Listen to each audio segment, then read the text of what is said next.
Chapter 8, A Family Reunion. The next thing Ralph knew, his mother was shaking him by the shoulders. "Wake up," she said. "Ralph, wake up. Room service has brought us another meal." Room service? Ralph rubbed his eyes, not believing what he had heard. Room service has brought our dinner? Yes, a real feast. A whole blueberry muffin and a chocolate chip cookie, said Ralph's mother. "Get up. We are having a family reunion." It all came back to Ralph. "Oh, room service," he said, understanding at last. "You mean the boy, Keith." "He's room service to me." Ralph's mother sounded happy and carefree. Ralph sat up. Already his aunts and uncles and many squeaky cousins were arriving by the secret paths in the space between the walls. It was a long time since anyone had had enough food for a family reunion, and there was rejoicing in the mouse nest for everyone but Ralph. He was thinking of the motorcycle he had lost and the promise he had broken. He had a dull, heavy feeling in the pit of his stomach, and he did not feel like celebrating. "Why, there's Ralph," squeaked his Aunt Sissy, who thought she was better than the rest of the family because she lived in the bridal suite, where she had led her relatives to believe riches of rice fell to the carpet where the bride took off her hat and the groom shook out his coat. The rest of the family knew Aunt Sissy was not as grand as she pretended to be, because very few brides and grooms came to this hotel these days. My, how you've grown. Ralph never knew what to say when people told him how he had grown. "Well, well, if it isn't Ralph," said Uncle Lester, who had a nest inside the wall of the housekeeper's office where the maids dropped donut crumbs every morning at 10 o'clock when they had their coffee. "What's this I hear about you riding up and down the halls on a motorcycle?" Uncle Lester had a way of saying the wrong thing at the wrong time. "My land, a motorcycle," said old Aunt Dorothy. "Isn't that pretty dangerous?" "Wouldn't mind riding one myself if I were a few years younger," said Uncle Lester. All the little cousins came crowding around Ralph. "Show us your motorcycle," they squeaked. "We want to ride it.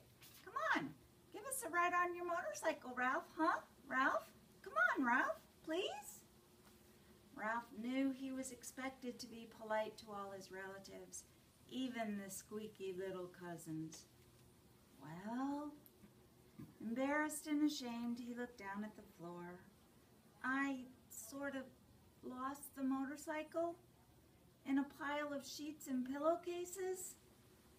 "Lost the motorcycle? Oh, Ralph!" cried his mother, genuinely alarmed. Ralph knew what she was thinking. Did this mean the end of room service? Did she have to go back to pilfering crumbs for his brothers and sisters?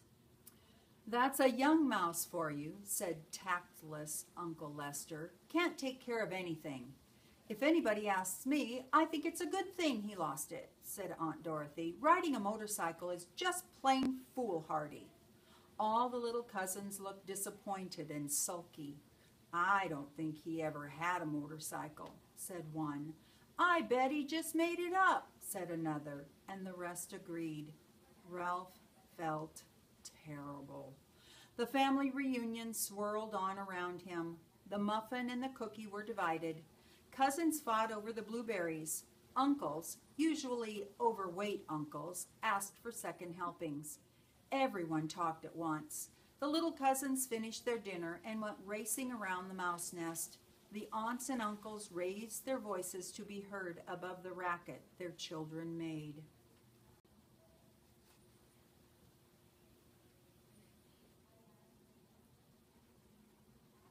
Suddenly, there came from the knothole a noise that drowned out the squeaks and squeals of young mice at play. "Shh!" Not a mouse moved. They looked at one another, too terrified to speak. Psst! Hey, Ralph! Come on out! Whispered Keith at the entrance to the mouse nest. Ralph's mother gave him a little shove, but no one spoke. With heavy feet, Ralph walked to the knothole, but he did not go out into room 215. What do you want? He asked. You and your family better be quiet in there, or my mother will hear you. You know how she is about mice, Keith said. I don't know why people say things are as quiet as mice. You sound like a pretty noisy bunch to me. Behind Ralph, his relatives began to tiptoe quietly away to their own homes, leaving his mother to do all the cleaning up. Did you have a nice picnic? Ralph asked, dreading what he must tell the boy. Yes, we saw an old mining town with a real jail with bars on the windows. Keith reached into his pocket and pulled out something curved and hard and white, with a rubber band fastened to it with a piece of Scotch tape. I brought you a present, he said. Come on out. Puzzled and curious, Ralph squeezed through the knothole. What is it? He asked. Whatever the object was, he had never seen anything like it.